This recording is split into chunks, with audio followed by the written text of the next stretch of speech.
Today I'm talking to Her Majesty's Lord Lieutenant of Staffordshire, Mr. Ian Dudson. Nice to meet you. Nice to meet you too. First of all, can you explain a little bit about your role? Well, the simple answer to that question is that we are Her Majesty the Queen's local representative, one in each county. So there are 98 of us across the United Kingdom, with 47 in England, 35 in Scotland, and 8 each in Wales and Northern Ireland. And as Her Majesty's representative, we undertake certain engagements and certain events on her behalf. And if Her Majesty or the royal family are present, are you there to support them, or do you not always attend? No, there are a few occasions when I don't, but if I am available, I would certainly attend a visit of any member of the royal family. If the Queen was coming into the county, it would be expected that wherever else I was, I would drop everything else and be back in the county to receive Her Majesty. My office, in effect, is responsible for making bids to members of the royal family for visits.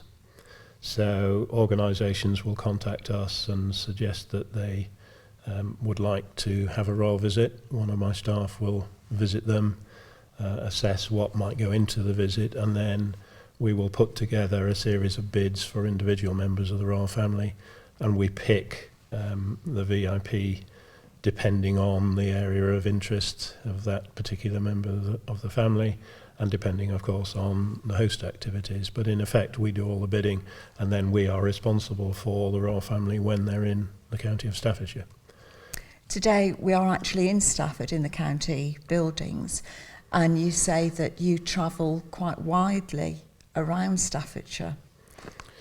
Yeah, I have, my area is obviously denominated by the county boundary. That includes, of course, the city of Stoke-on-Trent, because lieutenancies still work on the ceremonial county, whereas Stoke-on-Trent is a unitary authority these days, but effectively my county is the city and the rest of Staffordshire.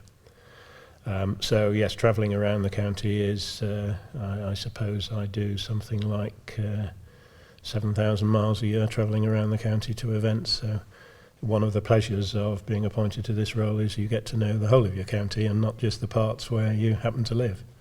You've mentioned being appointed to the role. When were you actually appointed to this role? I was actually appointed on the 28th of March 2012. That coincided with the 75th birthday of my predecessor, Sir James Hawley.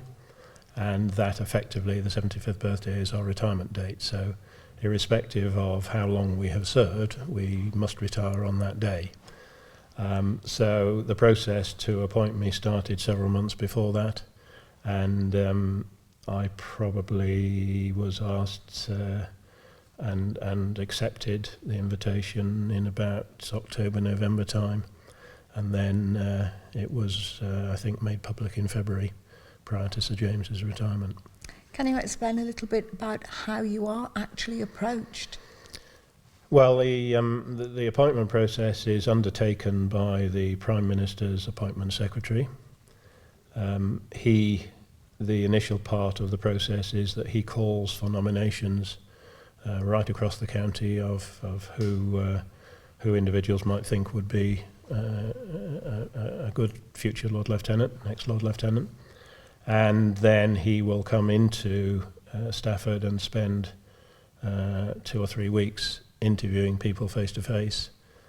In my case, because I had been High Sheriff a few years earlier, I was one of the people that he asked to meet. And he asked me why I made a nomination for another person, and he asked me why I had nominated that individual.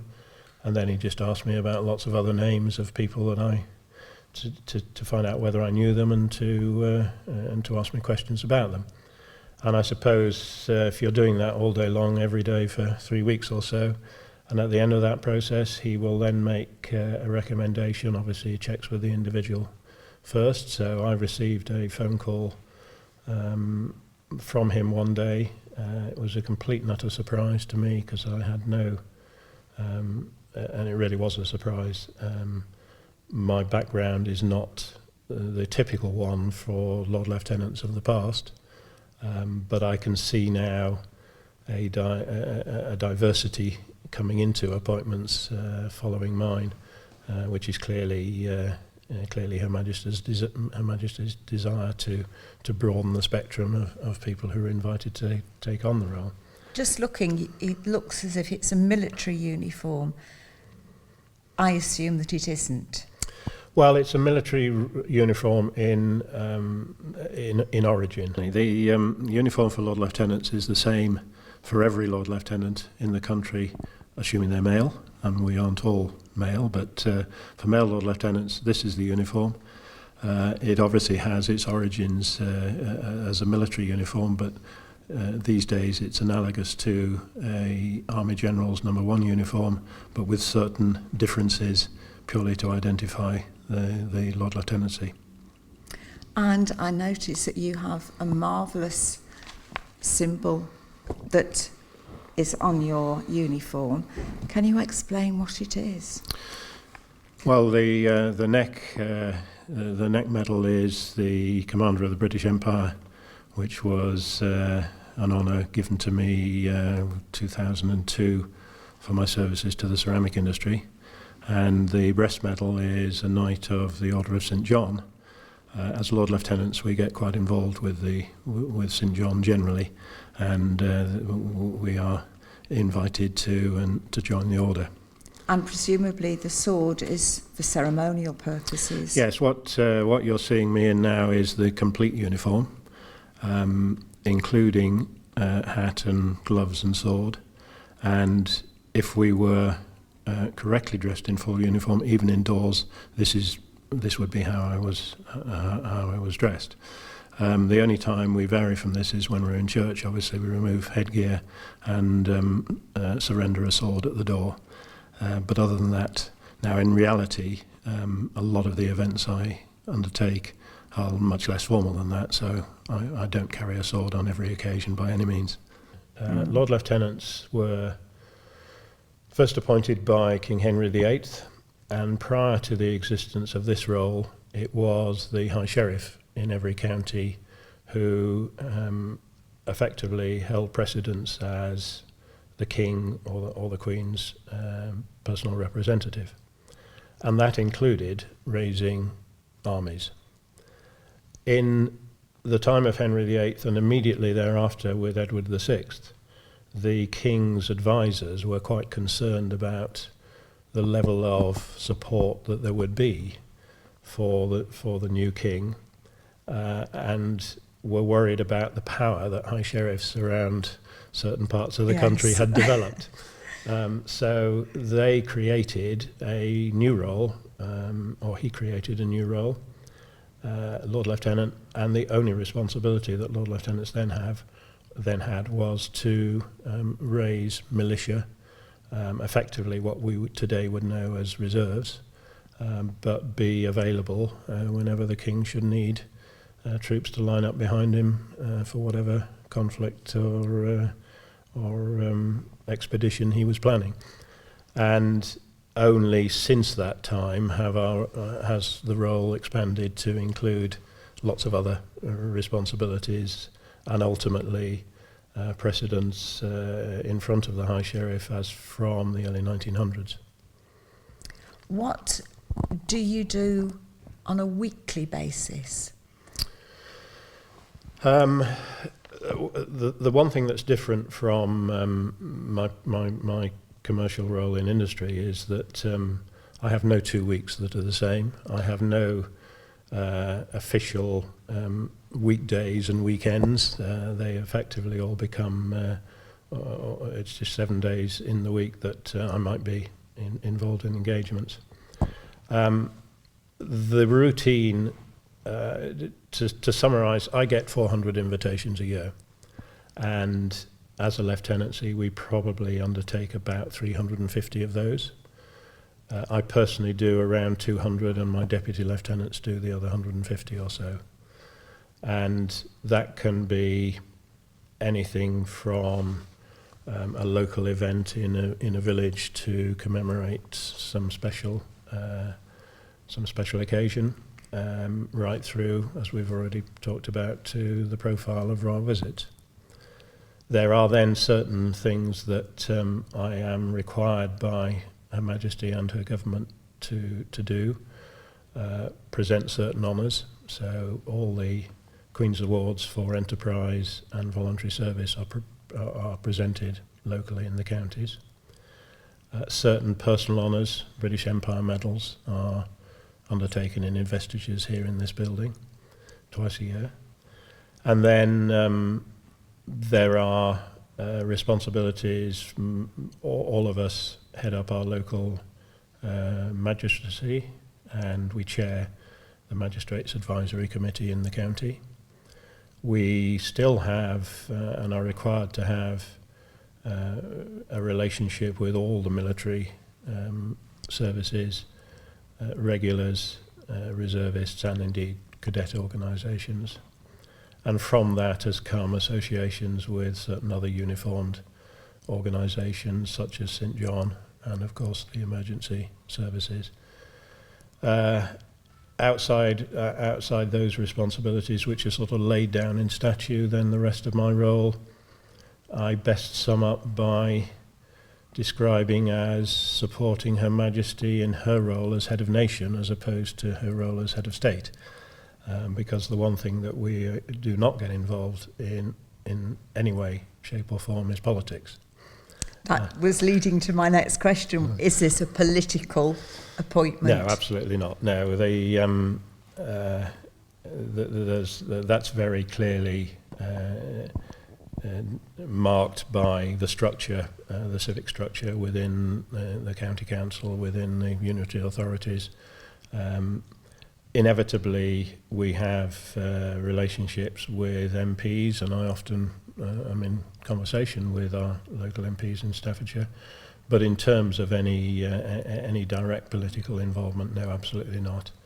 And even for something like the Brexit referendum, then I was not allowed to ever say how I intended to vote, and had quite a lot of guidance for the obvious reason that, of course, anything we might say could be interpreted as a view coming from the sovereign. Are you involved in charitable works within this role? Yeah, I in terms of the amount of time that I spend on the role, the vast majority of it is the charity, the voluntary sector. And in a way, that's it's one of the privileges of being invited to take on the role, because I spend my life seeing the most amazing people doing the most amazing things. And it's one area of our community that actually is not as well structured as, say, the public sector or indeed the private enterprise sector. The third sector, as it's known, really doesn't have that level of support yet. It's coming, but as we are all as individuals asked to do more and more on a voluntary basis these days, particularly with the financial strictures we're under at the moment. And what it does make you realise is that our society as we know it just would not survive if it wasn't for people giving their time and in many cases their resources to enable the voluntary sector to operate. So yeah, that's by far the major part of my time. And talking of your time, is this your full-time occupation job at the moment? Yes, it's certainly full-time at certain times of the year. When I asked my predecessor the question, as I was trying to come to terms with the invitation, I didn't immediately say yes, but I was given the opportunity to think about it, because it is a big life change, probably more so for our other halves. So my wife, I needed to be sure that my wife was ready for me to take on this role. And when I asked my predecessor whether it was a full-time role, he said, well, it's probably not a full-time role, but it is a full-time commitment.